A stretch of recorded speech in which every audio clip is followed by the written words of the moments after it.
So, this isn't a comprehensive take on the regimes of expectations, but I tried to sort of lay out the groundwork of how, well, first of all, it's a concept that's very dear to me. I became interested in it about a year ago. I talked about it a little bit in previous radical feature seminars. But now it's one of the, we could say, like, foundational concepts that I'm doing in sort of my preliminary master's work with Samuel Vissier that'll be starting in the fall. And so I spent a lot of time thinking about regimes of expectations, and I think they're very useful conceptually. So we can go over them. So I think regimes of expectations are useful as just like a as a thought tool, as a concept for the radical features group.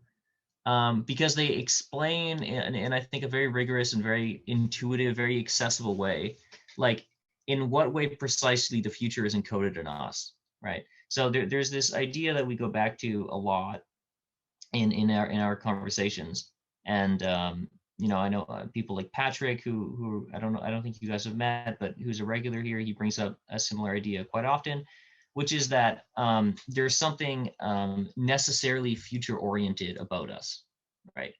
We contain the future, so to speak, in the structure of like our bodies and also our minds. And that's what a regime of expectations gets at, right? So we can start sort of by asking, like, in what ways we're predictable, right? Like if we want to make guesses about, where we're going to be in 10 seconds or 20 seconds, like what sort of guesses can we make? So a construct that's really useful for understanding the way regimes of expectations operate is what's called a phase space, or like a state space diagram. So that's like an n-dimensional space, which means you can just make the dimensions as you like. So here's a two-dimensional plane where we have temperature and speed. And it's like, okay, here's time equals 1, here's a coordinate, and this is you in the morning, you're kind of slow and cold. This was me, around around 5 in the morning when I woke up. I am not moving very much. My metabolism is slow. I'm cold, okay? Here's me kind of warm and fast, right? I'm moving around my apartment. I've drunk coffee. My internal temperature has been raised, right? Okay, so then I aggregate this over a period of time, and I end up with a bunch of dots that looks kind of like a density, and you can actually convert it into a probability density, and you end up with a range, right? A kind of like a cloud with no discrete boundary, but certainly there is a line where if you were to find a point, and I hope you can see my mouse, like if you were to ever have a point outside of it, far enough outside of it, even for a fraction of a second, you would cease to be yourself, right? So like if for 1 second I'm moving at the speed of light, my body would just completely disintegrate. If I suddenly become 5,000 degrees Celsius for a fraction of a second, same story, right? Okay, so if we take this diagram and we make it 3-dimensional, where the third dimension is time, then you can start to see why this is a very useful construct. Because whereas here in this 2-dimensional diagram, you end up with like just sort of what looks like a blob, right? And it's like, okay, that blob is like a thing. Like what you have here is actually something amounting to more like a trajectory, right? And you can do like a regression on that and be like, okay, well, here's the path that I'm following, right? So this is a meaningful description of a human body over time as a trajectory. That's the way of looking at it. And importantly, you're only going to get a trajectory like this if there's some sort of external constraint, right? So some sort of constraint, in this case, we could take our metabolism, which regulates temperature and also provides just the physical materials necessary for your muscles to consume when you're moving around, right? So it regulates motor action, speed, and temperature. The constraint of metabolism converges to generate a bunch of states recorded over time, a trajectory, right? And that set of observations, that trajectory, right, is actually what we call a thing, okay? So to take a less complicated example than the human body, let's take a storm, right? So a trajectory of temperature and moisture, right? The states of, we could say, okay, what's the temperature and what's the parts per million of water in the air, right? That becomes a storm. Okay, so here's a line. And again, I hope you can see my mouse. It's like, okay, what I'm doing here is I'm moving throughout states over time, right? I'm forming a trajectory.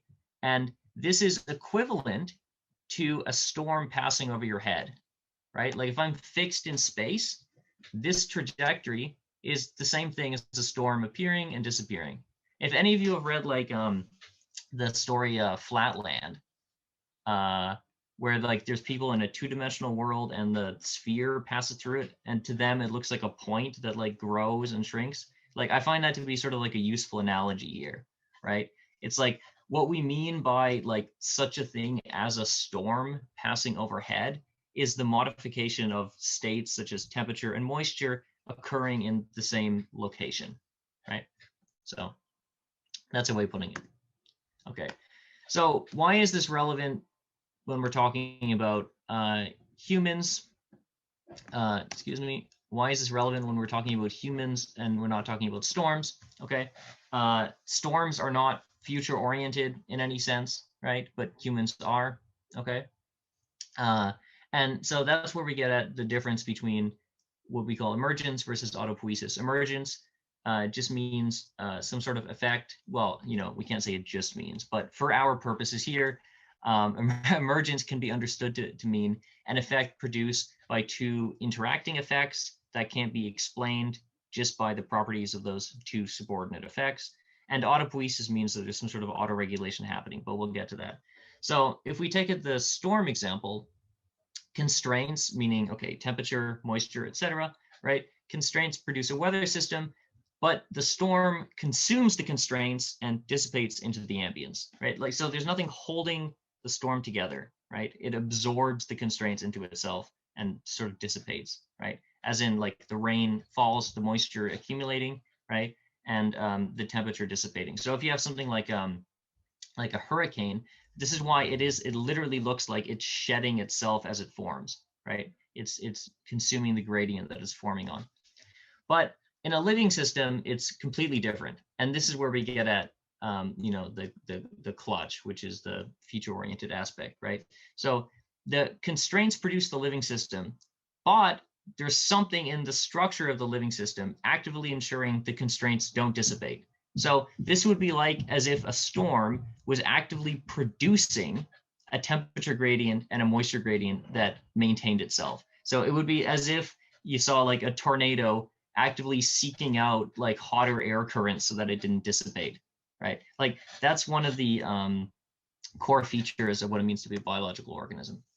Okay. And this is typically cast as something like an action perception loop, right? So Maturana and Varela, who gave us one of the great like books, you know, the last 50 years, right? The Embodied Mind. Sorry, that's Varela and Thompson, but Maturana and Varela gave us autopoiesis and cognition. Have this great quote that I paraphrased here, which is that the characteristic feature of living systems is that you can't predict how they will be affected by their environment without mapping out how their internal structure translates external stage, meaning perception, into behavior, meaning action. So how can we make this tangible as pertains to the future, sort of anecdotally? So it's like, imagine you wanted to know the future state of affairs of a rock given the constraint of you kicking it. So it's like, if I kick a rock, you know, it sort of bounces along the sidewalk and I can guess where it's going to end up, right? Now, and please pardon this is a bit of a grotesque example, but if I like kick a stray dog or something, like the only way that I'm going to know where it's going to end up is by understanding its internal structure, which translates input into behavioral output, right? So that's the way in which Maturana and Varela get at the core, we could say, characteristic or property of living systems, right? It's impossible to know their future, so to speak, without understanding how the structure of the organism is actively producing that future, right? And as we talked about earlier, right, the set of constraints that are maintaining its existence are actively performing that task, right? Okay. So what structures do we have that encode futures, right? We have a skeletal structure, which constrains motor action to produce mobility, right? So we could say the future of walking is produced by the constraints of your skeleton, right? The architecture of the brain constrains neuronal connections to produce cognition, right? Meaning like the fact that your neural pathways aren't reassembling at an arbitrary rate is a set of constraints which produces your ability to memorize something, right? And sets of expectations constrain the productions of counterfactuals, which produces behavior. And counterfactuals are just, we could say, beliefs about states of affairs that don't obtain. So like, I believe I'm going to have, an eggs Benedict for breakfast tomorrow. It's like, I haven't had an eggs Benedict yet. It's not true, but I think it's going to be true. Okay. And this last case is typically what's meant by regimes of expectations. So we started in this sort of like abstract biological language because that's where like this theory comes from. But what regimes of expectations is getting at is very much this last level, right? It's this idea that our cognition, both in a subconscious but also fully conscious sense, is, we could say, what characterizes it being a living mind is that it's built up by constraints which produce a possible future, right? Which, maintain a set of possible future states amenable to being, adaptive behavior. Okay. So here's an example, sort of like from a kind of funny, or, radical futurist lens here. Like if you're an alien and you're like, okay, what is a church? And sort of equivalently, that could mean like, okay, how do you know when you're in a church? Or how do you know when other people think they're in a church? Maybe more precisely. Okay, so let's start on the left here. Here's our phase-space diagram again, where this time I have speed and volume. Sorry, volume, I don't mean like in terms of how large, how much mass can you fit in it. I mean like, let's say decibels per minute or something, like how loud are you being, like, acoustic volume. And then here we also have speed. So it's like, okay, how fast are you going in the church? And how loud are you being in the church, right?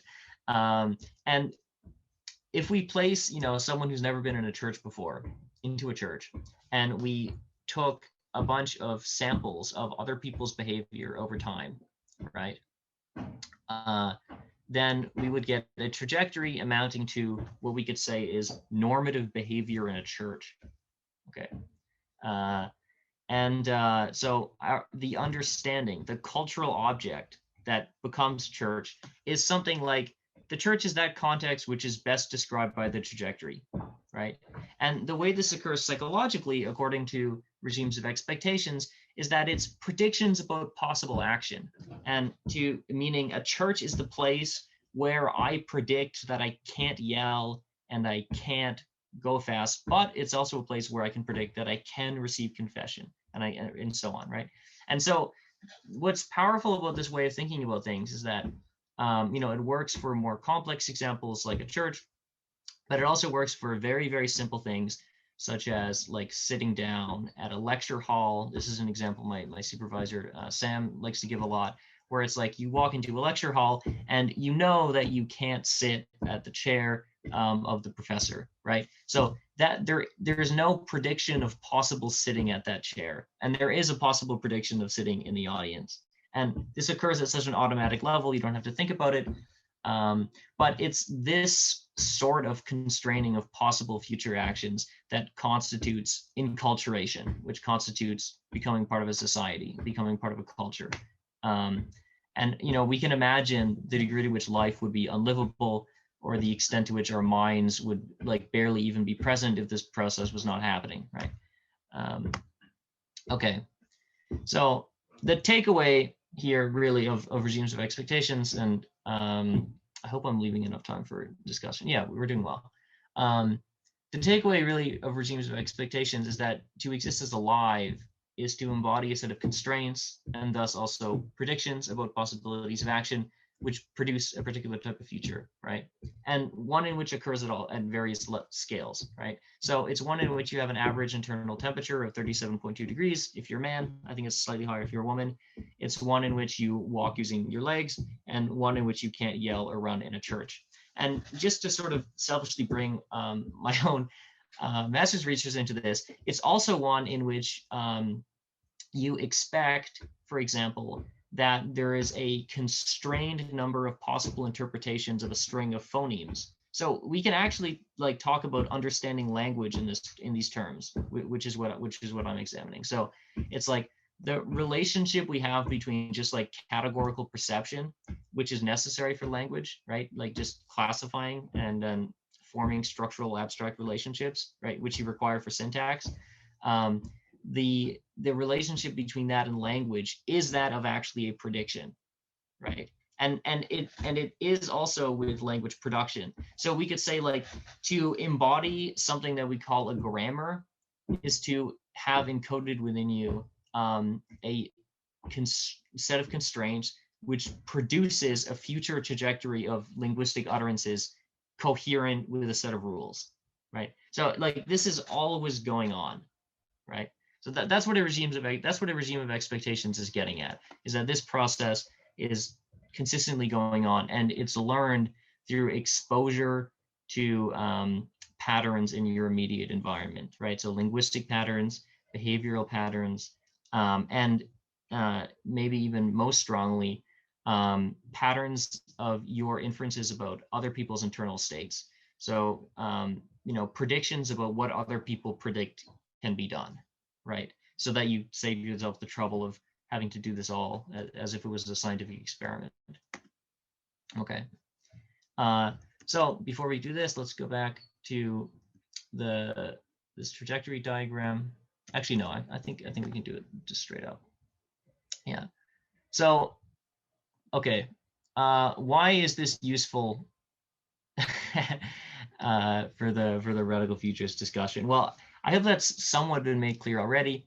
But another way I think that it can be made clear, I think, why it's a useful concept is because it gets at the relationship between constraints and trajectories, right? So a way of putting it with regimes of expectations is that regulating your behavior is basically taking a set of patterns in an environment and allowing those to be encoded into your behavior repertoire as a set of constraints. So the constraints is what produces the future that we know of as, sitting in chairs correctly and not running in churches, etc., right? And so the relationship between constraints and these futures we're discussing is productive. The constraints constitute these futures that we're talking about, right?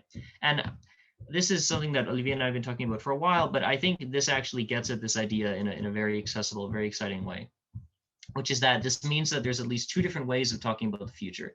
We can identify the trajectory and its constraints, which is, we have to be clear here, usually hidden to us because there's no necessary reason that we should be conscious of it. And then predict, it's like the ultimate form of the future that it produces. In other words, being like, you identify the constraints and the trajectory, and you just increase, t, okay, let's increase the amount of time, and let's see where it ends up. So that's one way of thinking about it. That would be, we could say, the task of identifying the constraints and elaborating them to their natural conclusion. And there's another way entirely of thinking about this productive relationship between constraint and future, which is to conceive first of a set of constraints, meaning to conceive first of a regime, and then reverse engineer the trajectory which is produced, right?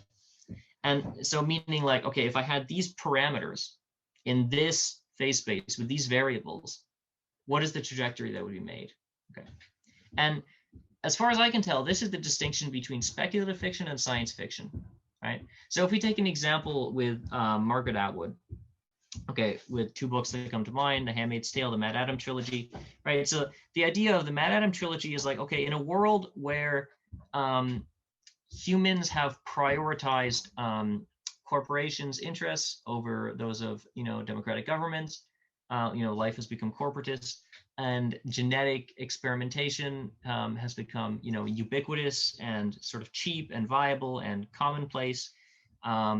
What she argues is that given those constraints, there's an inevitability of the trajectory of society frequenting, an area in the phase space that contains a pandemic, right?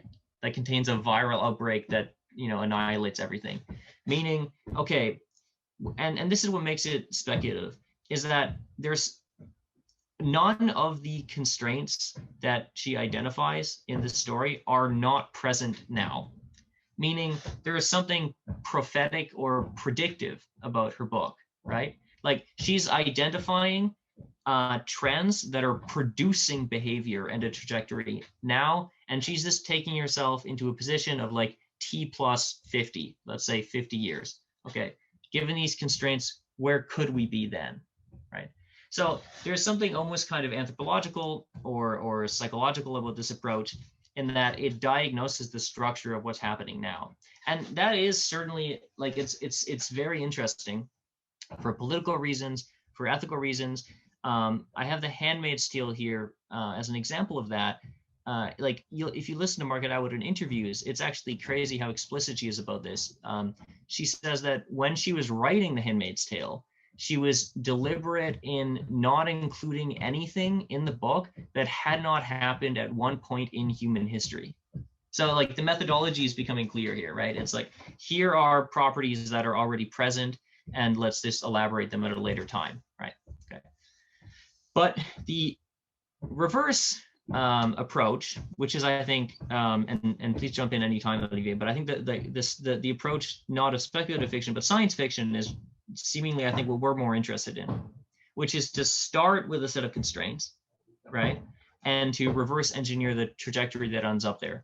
So the example of The Left Hand of Darkness by Ursula Le Guin, two great, female, quasi science fiction authors, right?